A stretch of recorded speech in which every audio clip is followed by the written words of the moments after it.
Hi, it's Lian here from Satellite Sisters. Happy Colon Cancer Awareness Month.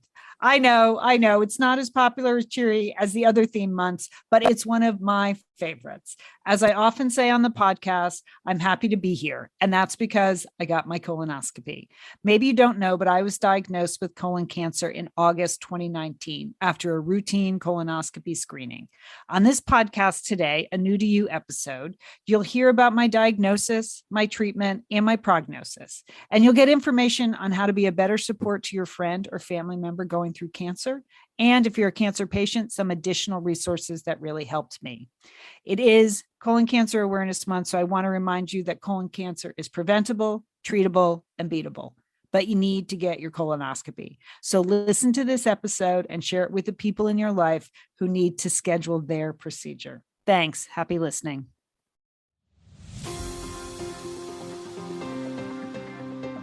You're listening to Satellite Sisters. What's a satellite sister? The person you call when the best thing in your life happens or the worst. The person that gets you up, gets you going, and gets you through. And every once in a while, changes your mind. This podcast is part pep talk, part weekly check-in. Like grabbing coffee with a friend. Thanks for being here. Welcome to the Satellite Sisterhood. You're listening to Satellite Sisters. Thanks for being with us today. I'm Lian Dolan in Los Angeles. I'm a writer and a podcaster. I'm a mom of two, and I live in Pasadena, California. And I'm very happy to be here today, Liz. Yes, we're happy to have you here today. I'm Liz Dolan. I'm the middle sister. I'm here with Lian at the Wondery Sunset Studio in West Hollywood, California. But I live in Santa Monica, California, so the other direction from where Lian lives. I'm a marketer, a podcaster, and a dog lover. That sounds good. This is Julie Dolan in Dallas, Texas. I'm the oldest sister, and I've lived and worked in some pretty unusual places around the world. But I'm here in Dallas now, and I'm an empty nester. An urban nana is my official title. I have 5 grandchildren.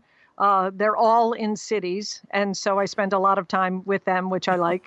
And I'm really happy to be here today. Okay, well, today we are going to do something we have never done before at Satellite Sisters. And we've been doing this a long time, people, for those of you who are longtime listeners. But we have an important story to share with you. So we are going to devote this entire episode to one story, all 3 segments. And we've got bad news, good news, and important news. So follow along, please. Stay with us. And we want to ask you to share this story with your own satellite sisters and misters. And you'll see why in a few minutes. You know, our motto has always been, not every conversation will change your life, but any conversation can. And not to overtout today or anything, but today's conversation could really be one of those. It could be a life changer. It could even be a life saver.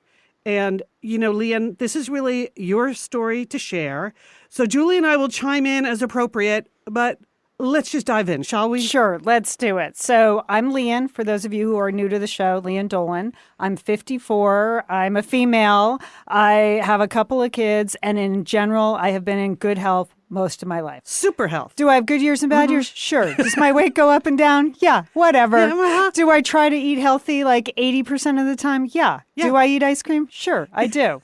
You actually grow some of your own food. I grow my own kale, Liz.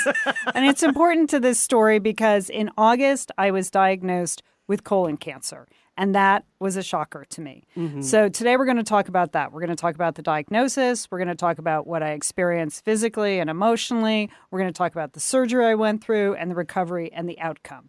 I don't want to leave people hanging because it does have a pretty good ending. I have a very good prognosis. So here is the short story of what happened, and then we're going to break down some of these things. In August, I had a colonoscopy. I was a reluctant participant in the colonoscopy participant, but I went, I got it done. I did the prep, no problem. And then I was shocked when a week later, the biopsy came back. They had removed a polyp. The gastro thought it was fine. The biopsy came back. It was cancer. Mm-hmm. Yeah. Then I had a series of appointments that if you've ever been in the world of oncology, you know what those appointments are. CAT scan, surgeon, pre-ops. Is it all just terrifying? Yeah, I mean, it is. Yeah, I'll get to that. Yeah, okay. Yeah, I'll get to, it gets increasingly terrifying, but yeah. And the best course of action for me was surgery. to remove about 10 inches of my right colon and the surrounding lymph nodes. Who knew, Liz, there were lymph nodes? Okay. No. I didn't know there was a right and a left colon. Yeah. Lian. So again, thank you very much. Same with me. We are not experts. We're just sisters. we're going to get to all of that. So many surprises over the last 3 months. In your own body. In my own body. I had the surgery a month ago. A very skilled surgeon took out the right side of my colon, pieced me back together, hooked up the healthy part of my colon to the transverse colon. And then I have been in recovery. But the best news is they did pathology on the part of the colon they took out in the lymph nodes, and I am cancer-free. There was no further cancer. Oh, my God. And that was such good news when you got that. I can't even tell you. Just the relief was overwhelming. But so there's no follow-up treatment for me. I don't need chemo. And I don't need radiation, which are all courses of action if the cancer has spread or is deeper in the colon or has metastasized to other organs. For me, it was a surgical solution. So for right now, I am cancer-free.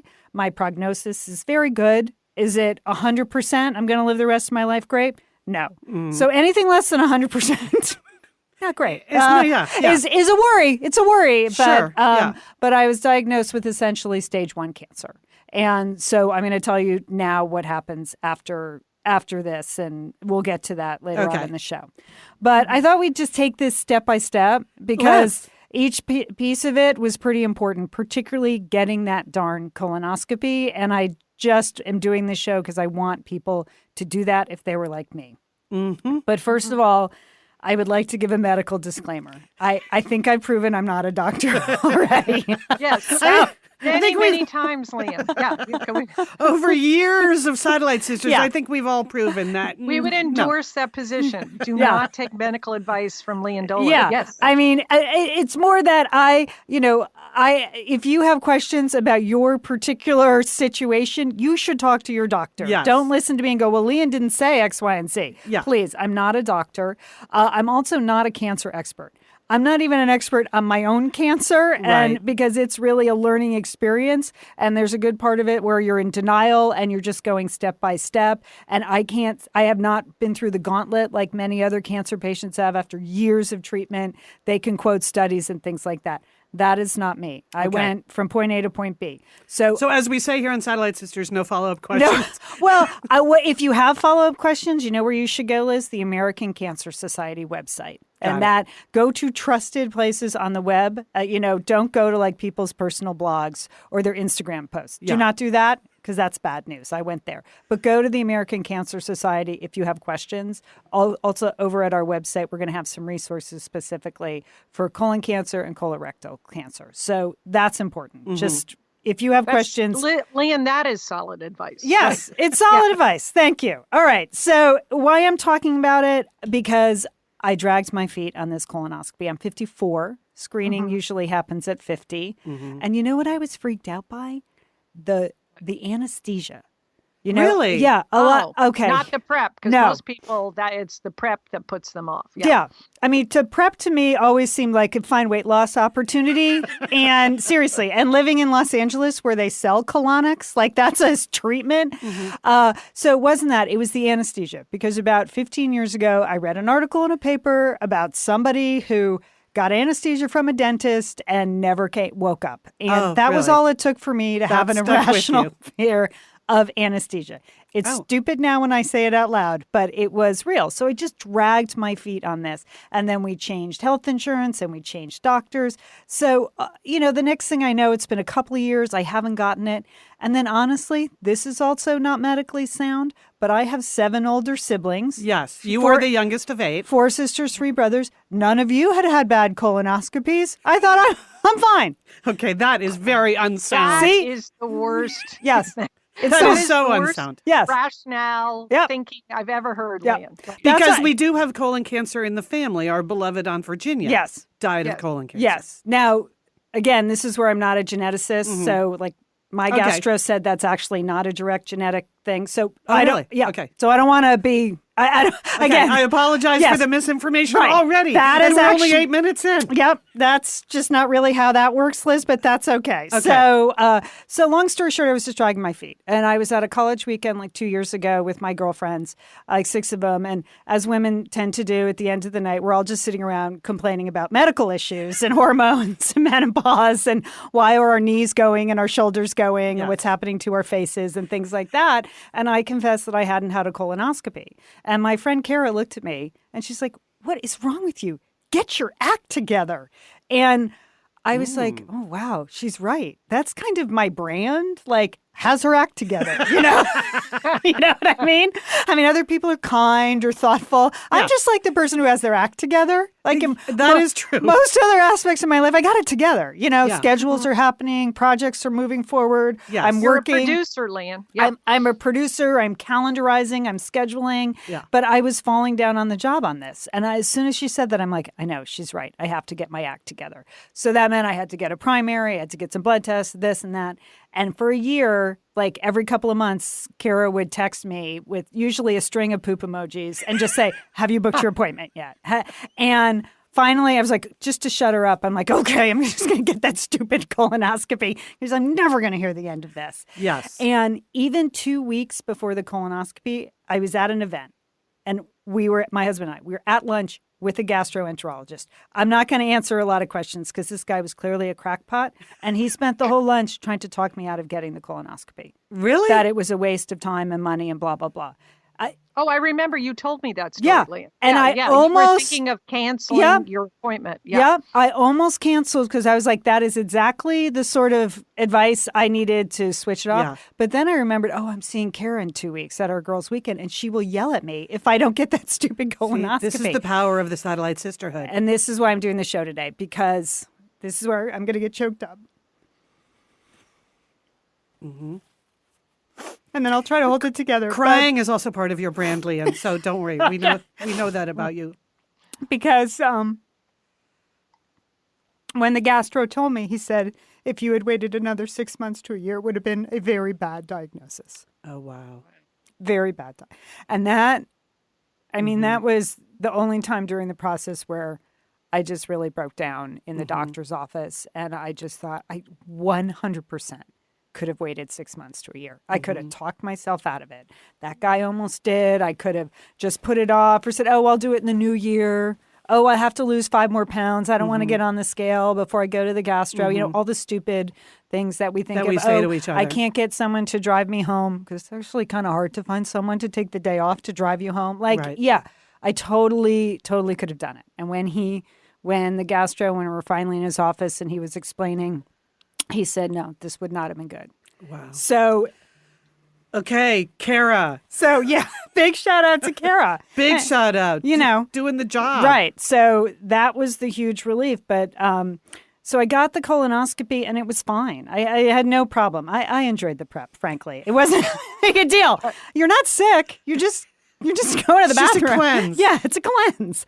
So, and I left and I felt great. Like at no point before or after the colonoscopy did I feel bad. I felt great. You didn't have any symptoms. Yeah. No, I was symptom free. And this is where I want to just go. I was symptom free. And I want to explain what the symptoms are. This is the only medical advice I'm going to give. But you can look these up at colon cancer sites. Blood in your stool or bleeding from the rectum. Unexplained or unintentional weight loss. That's never happened to me in my life. Okay. Anemia, unexplained fatigue, cramping pain in the lower stomach, a feeling of discomfort or an urge for after a bowel movement when you don't have to have one, a change in your bowel habits, a change in appearance of the stool. Okay. Those are the actual signs that you should call right now. Stop the podcast, call right now if you're feeling those. But I didn't have any of that stuff. I didn't have any of that stuff. I felt great. They removed a polyp. It was a pretty big polyp, but the gastro, who's been doing it for 20 years, said, no, it looks benign to me. Just call the office in a week and you'll get the biopsy. Okay. So, and I was like, it's done. Had to go to a wedding the next day. I thought I lost a few pounds. I look good. Look good in my dress. It was all good. And I was going to call Friday afternoon. I thought, I'll just wait for Monday. They probably don't have it by now. So I waited till Monday. And when I called Monday afternoon, that's when the nurse said, I'm going to have the doctor call you about that. Oh, that's a red flag. It's a really not a thing you want them to say when you call for the results of any test. So I called my husband. I'm like, I just got something. This was weird. And he's like, okay. Well, he was at a work thing. He was going to be out all night. He's like, okay, well, I'm sure it'll be fine. And it could have been just something precancerous, a red flag, something. So then the nurse did say, but your own doctor is not here. He had to go away in a medical emergency. So the doctor covering him is going to call you. Is that okay? I'm like, yeah, because at that point you just want to know. Yes. So you think in your mind, oh, it doesn't matter. So 6 hours later, the doctor on call called me, and that was a terrible phone call. He had no information other than I had colon cancer. So he just kept saying, well, this is terrible. I feel awful. This is really bad. I'm sorry I have to tell you this. The polyp was cancerous. Oh, this is terrible. Are you sitting down? It was so vague and so awful. I thought I was dying. I mean, I don't know what else to say. It was a terrible, terrible phone call. And so without any actual information, I just went to the worst possible place. Of course, everyone would. Yeah. And he said, I can see you in my office in a couple of days. And because you have to and he's like, you have to go find an oncologist and a surgeon. I was like, what? Like what? I don't know how to find a surgeon. I don't. I know. Right. What? So yeah, you get plunged into this world and you're not familiar at all. No. With how to do any of it. And not emotionally prepared at all. So, the next morning it was like 5 a.m. Julie, I think I called you. I didn't sleep all night. I called you and I was like, I'm dying. Like I have colon cancer. That's the only information I had was I have colon cancer. Nothing else. And then, and then we cried. And then, Liz, you happened to call me at like 7 a.m. And I was like, oh, okay, I got to go, Jill. I got to tell Liz. And then we cried. Right. I mean, I just saw the worst case scenario.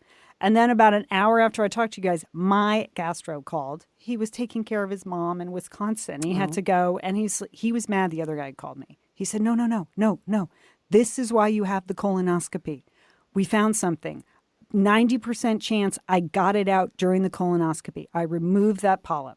90% chance you are cancer-free now. But there's a 10% margin that you're not, and you're young, and you're healthy, so we should treat this as aggressively as possible so it does not come back. He said, here's what I would do if it were my colon, which is exactly what you want your doctor to say. Yes. And the solution was, they kept saying a surgical solution, was to remove the area of the colon where the polyp had been. They actually tattooed the inside of my colon during the colonoscopy, so they knew exactly where the polyp had been. That's handy. Yeah, it's handy. Have a tattoo now, yeah, Lian. yeah. Well, now it's gone because they cut it out, Julie. They hacked it out. But so and he said, I won't be back for 10 days, but meet in my office. I'll run through everything with you. I'll give you all the information.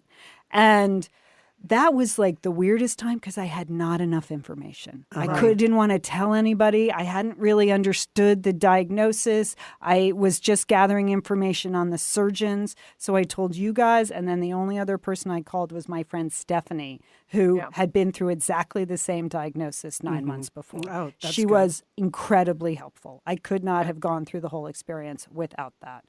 But once I gathered the information, I sat in the gastro's office with my husband. He went over it again. This is what you should do. You're young, you're healthy. Let's do this. It's a standard surgery. They know how to do this. We have excellent surgeons here. These are the surgeons I would recommend. And then I picked my surgeon and we went into the meeting and he explained what he was going to do. And that's, Liz, when I learned things like the colon is the same as your large intestine. Who knew? Did you really know that? I knew it in the 5th grade, maybe. I think that's 5th grade health class. Yeah, I mean, really that. It's not your small intestine. It's and then it all leads into your bowels, and that's sort of all one system. And there's 26 feet of it. So if they take out a foot or something, it's not a giant deal. You can spare it. Yeah. So part of me, it is amazing they can do that surgery. It's amazing, and it's amazing that our healthcare that we have people that are talented and knowledgeable enough to do that kind of surgery. Yeah.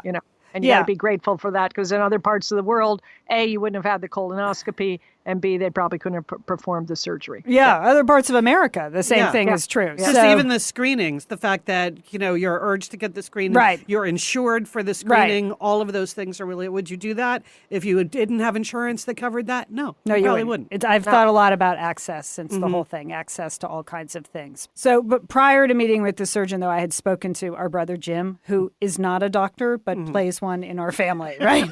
Because he is in the medical field.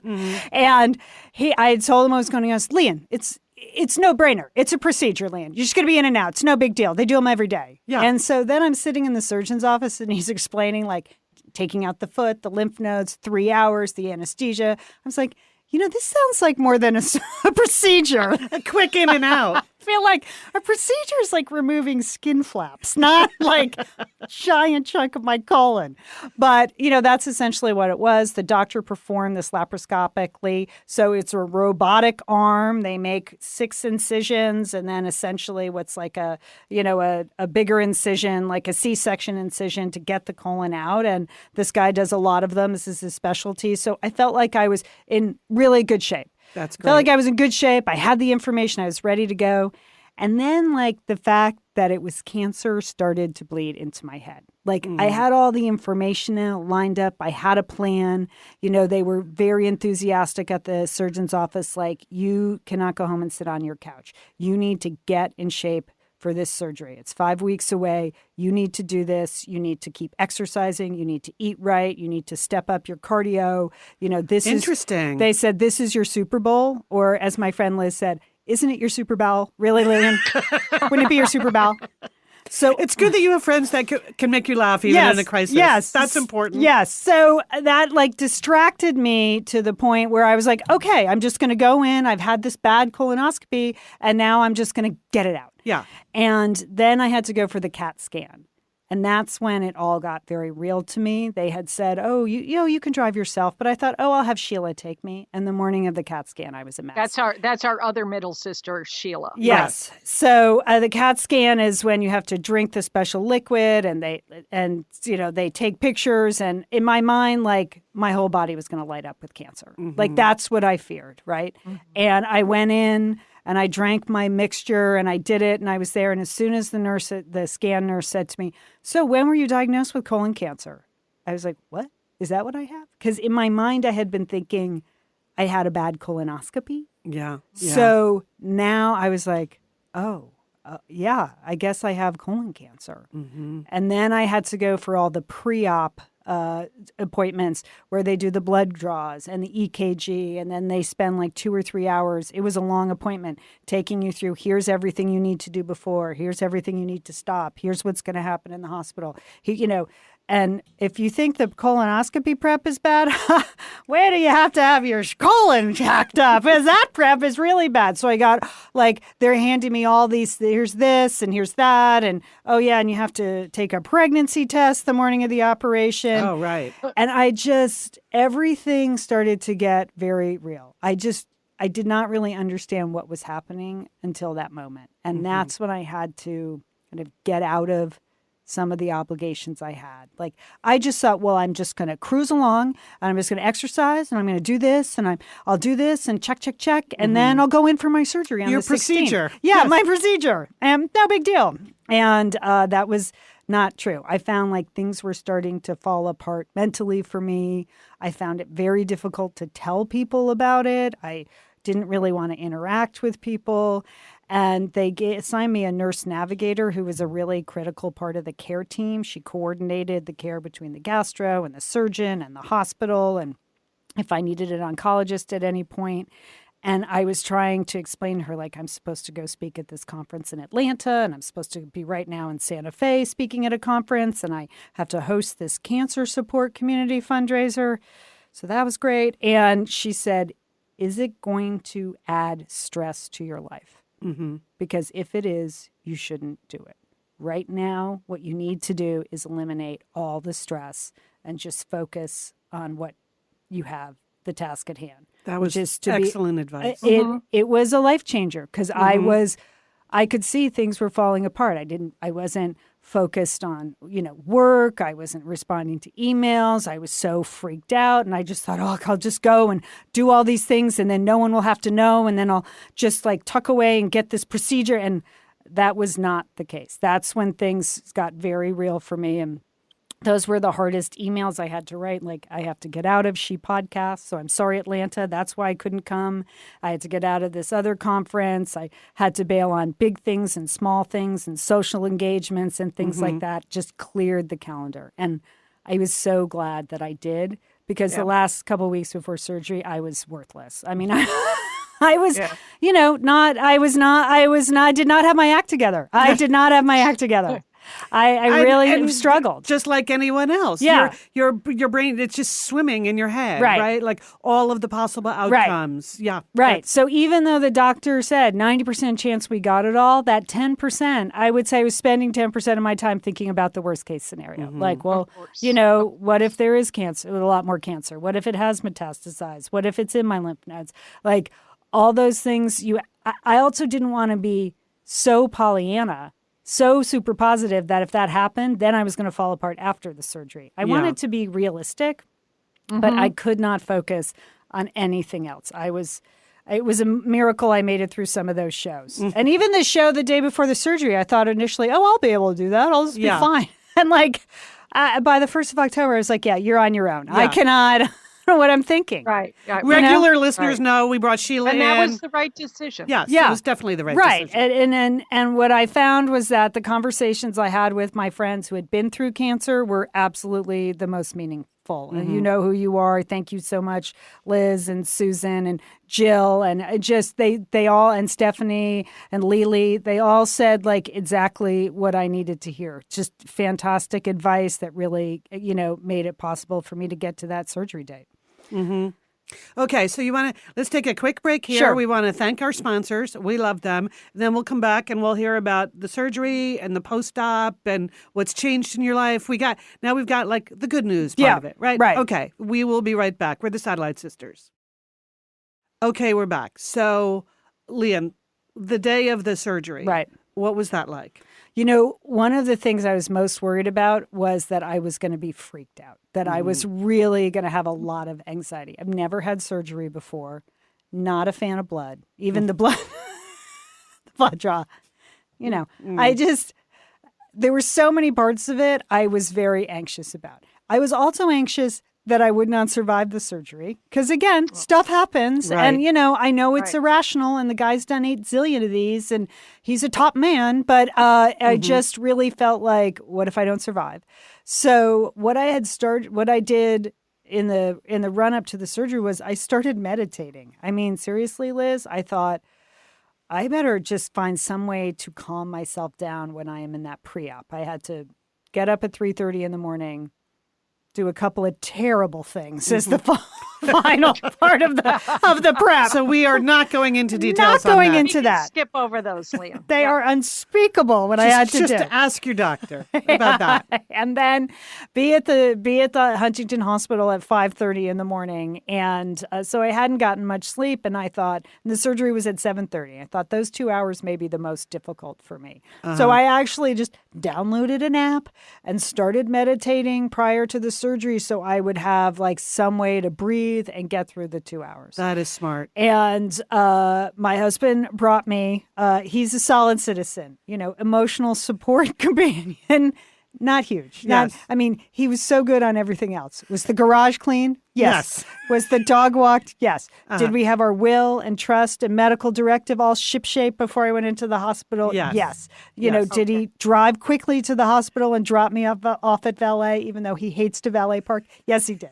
But he was sitting in the corner reading the paper. I was like, okay, well, I'm just going to meditate. And I'm glad I did that. And then everybody comes in. It's if you've ever been in surgery, And the thing It's busy. It's super busy and people are poking and prodding and everyone's talking to you and they seem psyched and ready to go. And what struck me when I was on the gurney going in was I was breathing. I was not anxious. And I thought, this is like a movie. Like when you're looking up and you're seeing that shot that's so familiar of people on patients.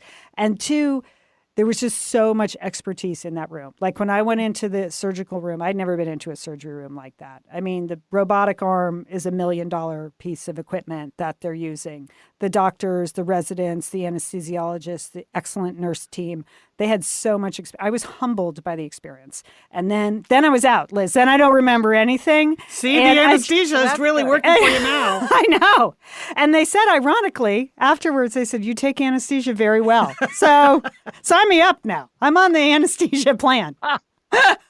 So then I woke up in the hospital and in my hospital room, and my son Brooks was there, and first thing I said was, I made it through. Aww. And I did. I was just so grateful to have made it through the surgery. Like, that was a tremendous worry to me, and it would be hard to understate that. So, well, and Julie, you and I know, I mean, Lian, we're asking you questions as if we didn't know when all this was happening. Obviously, some of this we already know, but I know for me anyway, when you came out of surgery and we got a text from your son Brooks, that you were, that was awesome. That you were good. That was very emotional. It's a big relief. Mm-hmm. Yeah, we were all worried. Mm-hmm. Yeah. And to hear that from your son was just very sweet. He is very good in the hospital. I would give Brooks, sign him up for any post-op team. Yeah. He's super solid. Good. He was super solid. So I only spent 30 hours in the hospital. You know, star patient. I recovered really well. I was able to get up and walk around.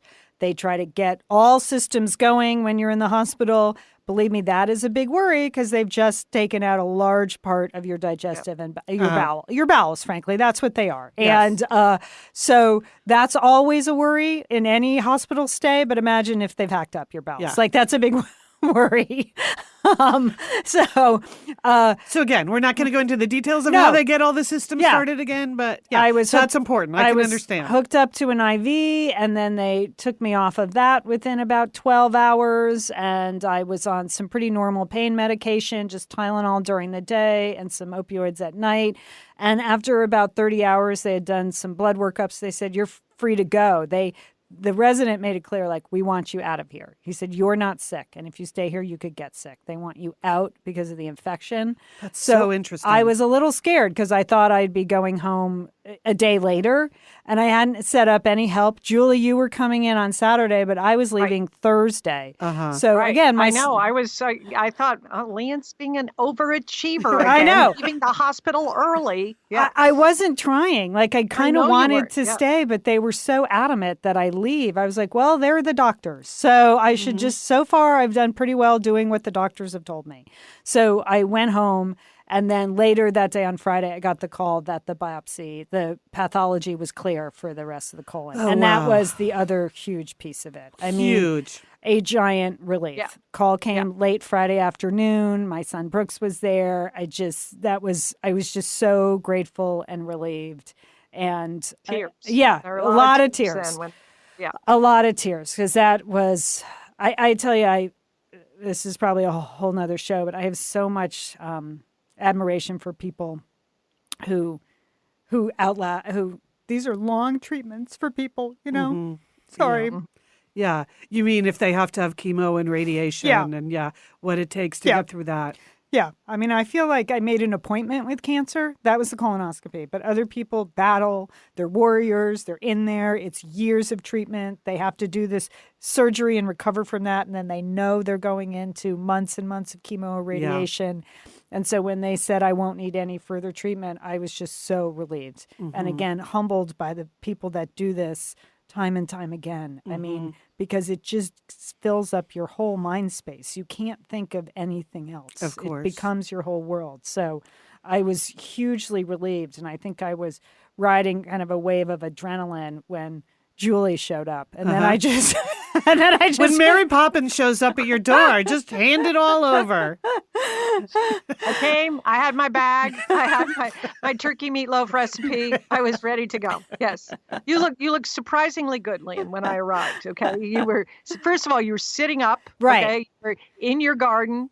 And just as you said, I mean, I don't think you had a big reaction to the anesthesia. A lot of people, when they're given anesthesia, it takes them, a long time to kind of be clear, but you were pretty clear-headed. So I was starting from a good position, and I think it speaks to all the pre-op prep that you did that just made the second part easier. But yes, I was on deck. I was there. And Liz, I do I let the patient lead the recovery. So whatever it's a Lian wanted, patient-centered operation that you do. Yeah, that's the way I roll. Whatever Lian wanted, however she wanted it, whatever she wanted to do, I felt like she was making the right decisions for herself. And so my job was just to be quiet, keep doing the dishes, and whenever she needed something, I could give that to her. So. Yeah, I'll just say, like, earlier in the year, another member of our family had a medical procedure, and you also provided the post-op. So you had just run through your whole process earlier in the year. So that's why we knew we could just go to Julie. Right. Julie's got a process. It's sort of a subspecialty I'm developing. Yeah. So if you have any more surgery plans, brothers and sisters, you better get on my schedule early. That's all I can say. So, leaving the instructions were, first of all, again, what your colon has to do is heal. It's a big part of your digestive tract, right? So, you have to eat. And you have to eat very gently and softly and in a low fiber way. You want your colon to rest. So the key is to not fire it up with a bunch of, insoluble fiber. So there's no big burrito. No big anything. So, to be honest, it's kind of terrifying because you think, well, I'm just going to eat one turkey meatball and my colon's going to explode. Oh. So there's a very Julie and I thought I was going to kill Lee. I know. A couple of times with the applesauce. I was like so worried. It's like, I wonder if the cinnamon is going to do her in. It is. It's very tender and touch and go there in the beginning. Right. And it's a real thing because if you eat the wrong thing or too much of it or too fast, then you could have to go back in to clear the blockage in your colon. You don't want that. No. And again, I don't know how they do that. I assume it's like a plumber with a snake. I don't know if that's true. Yeah. But so I was on one of, bananas, rice, buttered noodles. When I could eat the turkey meatball, that was like a giant step up. Only herbal tea, no caffeine, obviously no wine, nothing like that.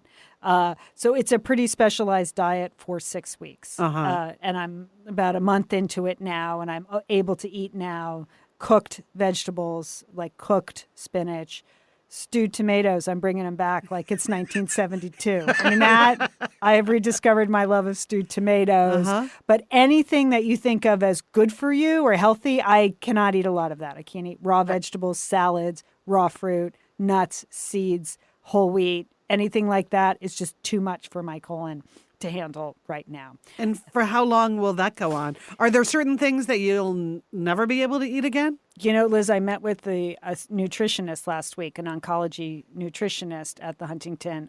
I just a big believer in using all the people at the cancer center. And it's possible that there's some things I never get used to again. Nuts and seeds are like really tough. So that one may be, I'm terrified to try it. Like that could be 6 months before I try that. Yeah. My friend Stephanie, who went through this, said it was 6 months before she ate a salad. So you really just have to go gingerly. I can only introduce like 1 or 2 things a week, which is not a huge volume of stuff. So things. You were having a cracker here. But you have always loved food. You've loved to cook food, a wide variety of food. So this has been a big change for you, Lian. It's a change for me. But the good news and bad news is that the diet I was eating was a pretty good it's like the diet I'm supposed to get to, plant-based. I do a lot of my own cooking. I don't eat a lot of processed food. I use organic vegetables. I use organic meat, organic dairy products. So it's all good if I can get to it. But it's going to take me 6 months at least to get to it. Like a friend said, can I bring you some enchiladas the other day? I was like, that would kill me. I think that would kill me. I mean, I don't think it literally would kill me, but I was like, no, don't bring me spicy enchiladas. What are you kidding? People just want to know what they can do. That's what's so hard. I know. I mean, the caregiver or your husband would have loved the yes, enchiladas. You got some nice things. People did. I had a lot of great support. So, but essentially, it's to clear my activity. I can't do any abdominal work. I am walking. My doctor got me up right away, walking, and then sitting up. He didn't want me in bed unless I was sleeping. Julie was there. Like after every time I ate, I'd have to walk around the house to have it work through the system. Mm-hmm. And when I say work through the system, I mean, you can freaking see it working through the system. Really? It's like a snake who eats a mouse. Like you eat a banana, Scary. It's just, that's what I mean. It's terrifying. And then I know that my surgical wounds will become tiny scars, but Julie, they were stab wounds, were they not? Yeah, they were. You had 6 stab wounds in your belly. Yeah. It looked like I had been attacked and I was swollen. I mean, you're bloated, you're swollen. Like there's a banana going through your colon. I mean, it's pretty terrifying. You feel very vulnerable and then I was just exhausted. I was exhausted while Julie was there, and gradually I've gotten more energy, and I can laugh now without it hurting. I moved from walking around the house to walking outside. Julie can attest. I was just wandering around the backyard trying to get, miles. She looked like kind of a crazy woman, but it was working. But that way, she didn't want to be out on the street. She wasn't ready for that yet, Liz.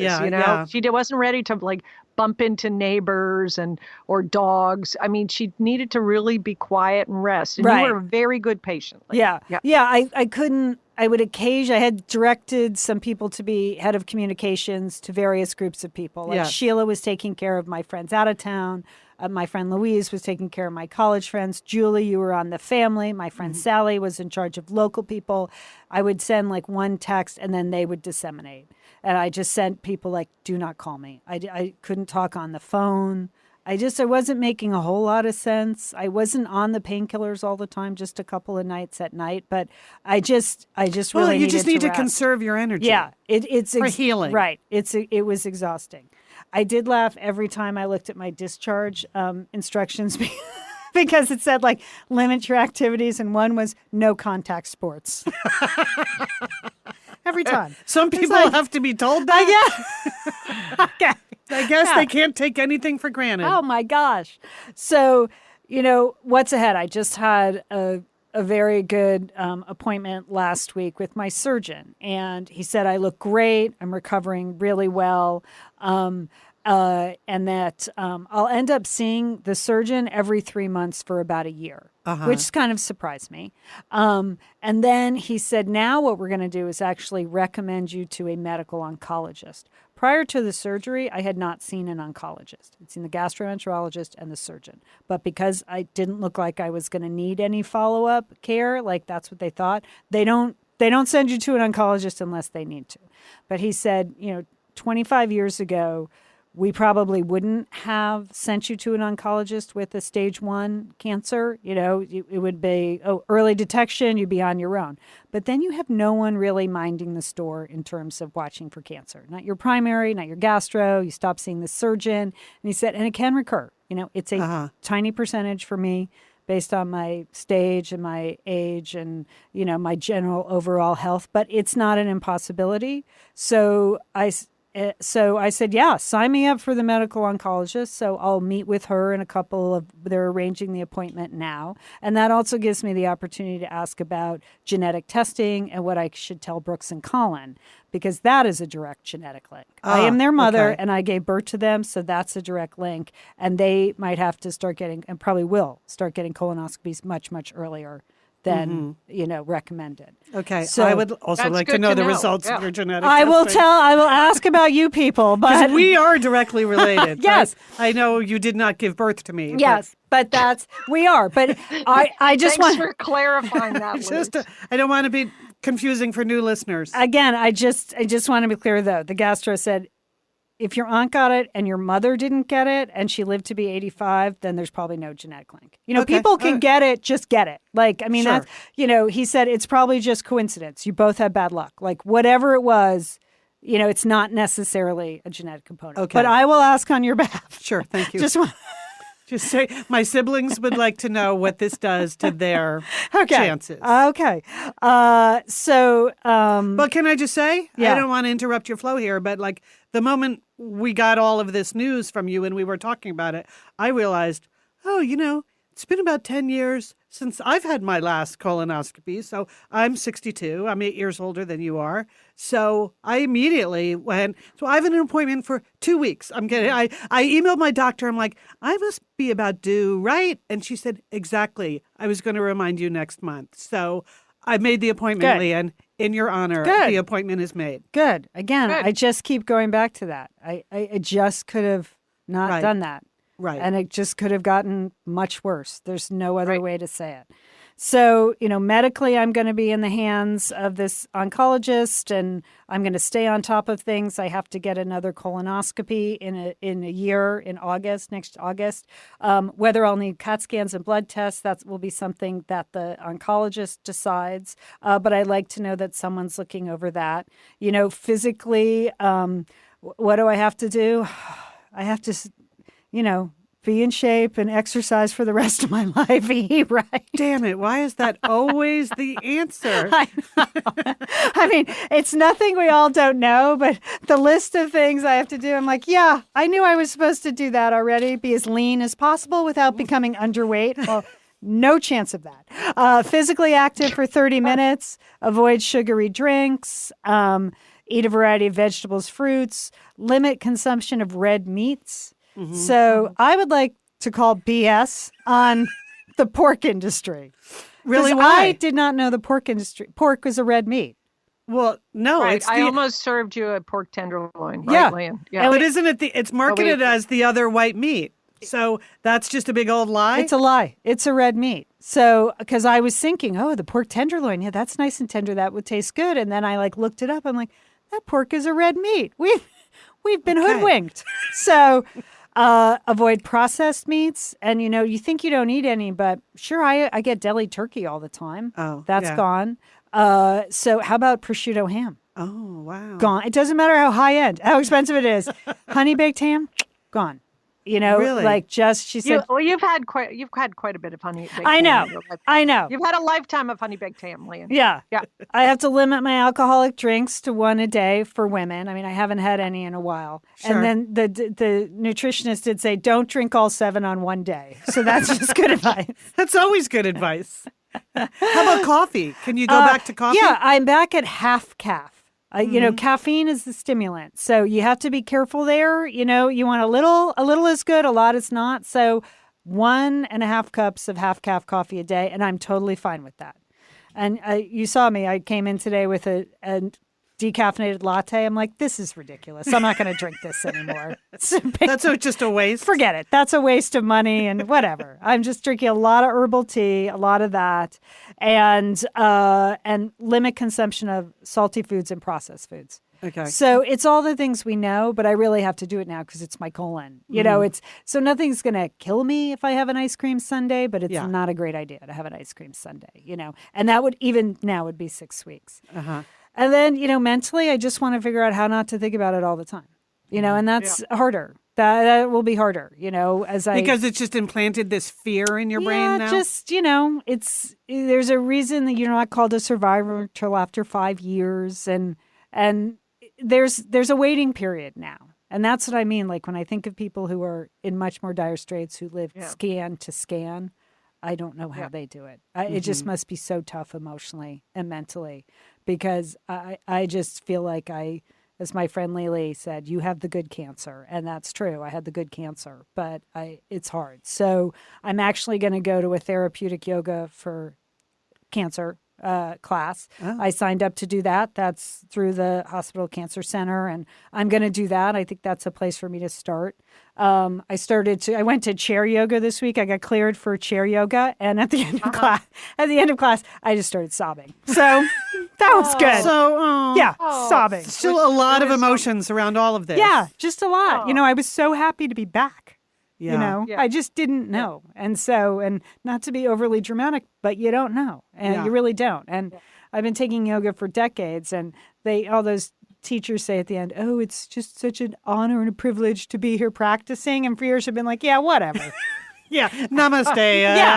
Namaste all you day. know, and like that's all I could think about was, oh my gosh, it is a privilege to be here. Yeah. So, I mean, right after the surgery, you couldn't imagine going back to yoga. You didn't see that, No. You've been real, and so you're making all these good small steps, Lian. Yeah. That's what I'm trying to do. Be patient with it. I really have cleared my calendar. I have a little bit of work to do, but not a lot.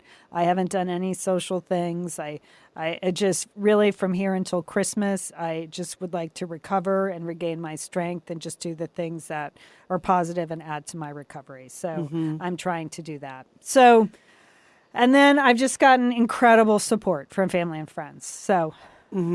Okay, we're going to take a little break now. We're going to come back. We can talk about that. Yeah. You also have, we always spend our third segment talking about like media we are enjoying of all kinds. You have some special selections that have helped you through this time. Yeah. We also have an assignment for everyone who's listening. Yes. You know, like what we would recommend that you do.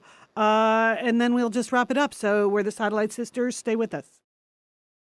Okay, we're back. In Entertaining Sisters, normally we're like debating, okay, which streaming service should I subscribe to now that everyone has that? But it's gonna be a little more thoughtful today, Lian. You have some media suggestions, things that were helpful to you as you were going through this whole surgery and the drama around the cancer diagnosis. Right. I want to reiterate, first of all, like, do not Google blah, blah, blah, blah, cancer, and just pick any site to go to. I can't tell you enough how some of that information is just not helpful.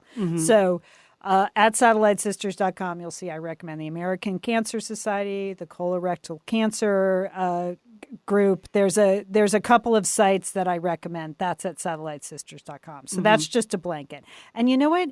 Even if you have a family or a friend who is going through cancer, I would recommend going there first, especially before you offer up any medical advice, but just in general. There's a lot of information there. So if you're actually interested in what they're going through, you can be prepared so you won't have to maybe ask a zillion questions. Yeah. I would recommend that. There's off at the American Cancer Society, there's a whole list of things you can do for people that is very helpful. And it's right there at the, go to an official site. That's something you can do for your friends and your family who are going through something. Get information. I guess it is hard for people because they want to talk to you about it. But if they ask you all the questions, that just becomes exhausting for you to keep answering their questions. Yeah, it's draining. And it's, again, it is 100% natural, but, having a background of information would be good. So that's what I did, first of all.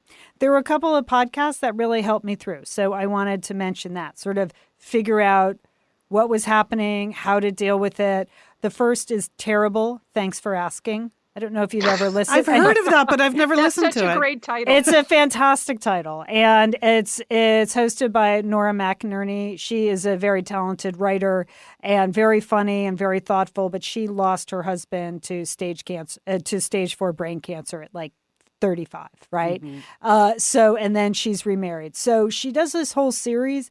It's about people going through terrible things. So the idea is like when people ask you, how are you? And your answer is really terrible. Thanks for asking. So it doesn't sound like it would be uplifting. And some of the episodes are hard, but it was very helpful. There are a lot of episodes about cancer, but then there are also just a lot of episodes about other really tough things that people go through. And she's very thoughtful and very funny. And they managed to put together just a really lovely show. Okay. And we'll have links to all of this in our show notes. So if you're driving, don't worry about it. It's all going to be, you can just swipe the app and you'll see it all there. And then the other podcast I listen to, which is super thoughtful, is Everything Happens. It's hosted by Kate Bowler, who is a divinity professor and a reverend, but she was also at 35 diagnosed with stage 4 colon cancer, which is a very, very bad diagnosis. She's the mother of a couple of kids, and she has a very thoughtful podcast on really tough issues. So guests have been, everyone from Alan Alda to the Surgeon General talking about loneliness to Sister Helen Prejean, who has a very powerful podcast. So I just found that that podcast very spiritually uplifting. So I would recommend that one. Okay, everything happens. And then the books, a nurse friend of mine recommended Rebecca Katz's cookbook. I guess she's a real leader in the idea of food as medicine. She's been writing about it for 20 years. The Cancer Fighting Kitchen was a best-selling cookbook 15 years ago, and she's just redone it. And her website is RebeccaKatz.com. There's a lot of good nutritional information there, and there's a lot of free recipes there, including one for what she calls her magical mineral broth. And that is a very mineral and vitamin rich broth that would be a great gift to someone going through anything. I made up a couple of pots before I had surgery and was able to eat that in the week before I went into surgery, and then had it afterwards. It's delicious, but she has a ton of good recipes there and books for sale and things like that. A lot of information there. The app I mentioned, I use the Calm app to do the meditation. It's for loser beginners like me. You don't have to be fancy. There's a free piece of it. I ended up paying for a subscription for a year because I found it so helpful. There are meditations for all kinds of things, for healing, for gratitude, for sleep, for college kids, for workplace scenarios. You know, you can do them for 5 minutes, 10 minutes, 30 minutes. Nothing is super complicated. There's even meditations I listen to walking now. I've actually find it super duper helpful. And again, I only do 10 minutes. I'm not, I'm not, I'm not. You're not 2 hours on the cushion? No. No, and I refuse to sit up. I'm lying down every time. I don't care what they tell me. But that's it.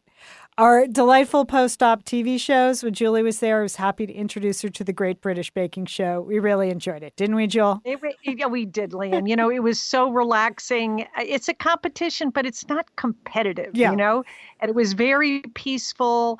And you did need to rest a lot. Yes. And so you were very good at napping. But even when you weren't napping, by the end of the day, you were tired. Yes. So a couple of episodes of the Great British Baking Bake Off were just what the doctor ordered. Yeah, perfect. We also enjoyed At Home with Valerie. Valorie's Bertinelli's cooking show. She is surprised. She has a cooking show? She's great. Yeah, over there on but the we had to limit that, Lian, because she was they were so delicious, the recipes. Yes. I think it was making us a little hungry. Yeah. And, and you were just eating applesauce and bananas and white rice. It was making you a little bit sad. I had to limit your Valerie episodes. Yeah. I went back to some classics. I rewatched the entire 1995 original Pride and Prejudice, the BBC version with Colin Firth. I mean, that's worth a rewatch. Mm-hmm. That was great. If you ever struggling with a will to live, watch that. Yeah. That's Colin Firth. Yeah.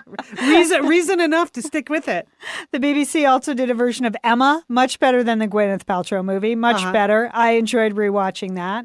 And then the TV show For Weddings and a Funeral over at Hulu that Mindy Kaling did, that's a fantastic recovery thing. Okay. I couldn't we recommended that while you were on hiatus. Yes. Yes. Oh, okay. That is excellent. Yeah. I couldn't even really, I couldn't read. I was having a hard time focusing and stuff like that. So you think you're going to get a lot of books done. I just didn't. I could listen to podcasts and watch a lot of Netflix. So those are my recommendations. But again, I just want to thank my family and friends for their support. I mean, it was key. It was, emotional support, great texts. My college friends all got together. They sent a cavalcade of cards. I got 6 cards every day for a week, funny cards with a lot of toilet humor, and that is totally fine.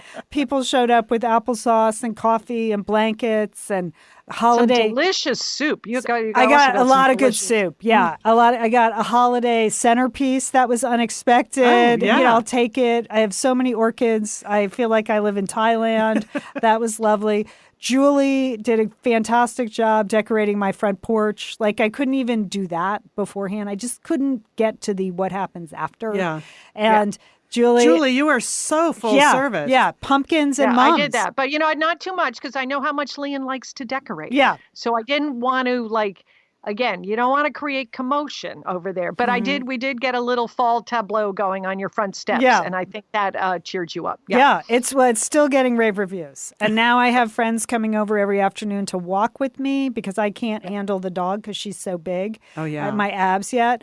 And so just taking a 2-mile walk now, and they take the dog and we just walk around the neighborhood and talk, which is really nice. It's nice to get out of the backyard. So that's it. And then many, many thanks for all the lovely messages on the Satellite Sisters Facebook page. Very, very touching. Incredibly touching. So Lian wrote a blog post yesterday at satellitesisters.com, and then it was shared to the Satellite Sisters Facebook group. So many, many people responded already, just with, support for you, but also some of their own stories about having gone through this too. It's an important thing to share about. Right. You really debated like how much you wanted to talk about it now, like when were you ready, what did you want to say, and just decided to go full on telling your story because you think it's so important that people just go, there's a screening test that can save your life. Yeah. I mean, colon cancer actually has a slogan, which I like. Being a writer, I like that. It says preventable, treatable, beatable. Oh, so, and that's something to remember, but you have to start with the screening. And I just, again, I feel like I owe Karah and Satellite Sisters everywhere who are bugging their friends and nagging their friends to get the colonoscopy to do it. Yeah. I'm just so grateful that it was the final push I needed and made a huge, huge difference in my prognosis. Huge, huge. So this, we think, might be our most shareable show ever. We always tell you, share Satellite Sisters with your friends. Go ahead. But, this is one that's worth spreading around, and there are lots of ways you can do that. If you're listening on a podcast app like Apple Podcasts or Stitcher or Spotify, they all have share functions.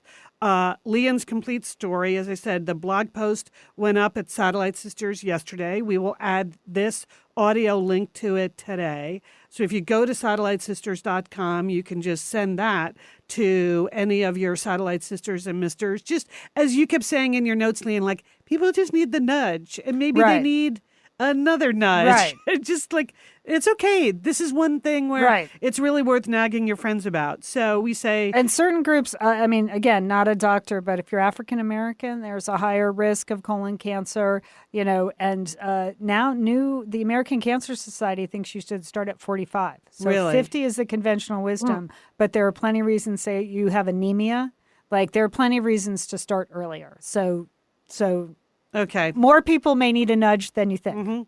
So you have our permission to nudge all of your Satellite Sisters and Misters, and if they push back, you can just tell them that we made you do it. Yeah. Okay. We're totally okay if you blame us. And at satellitesisters.com, we also have all of the links to the important resources that Lian mentioned, the various legitimate sources of information about cancer that you may want to turn to. So, we are just so happy to have you back on the show. Happy to be back on the show.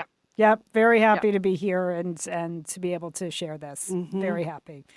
And that's pretty dorky, but that's the way I feel. Yeah. Yep. Grateful and relieved.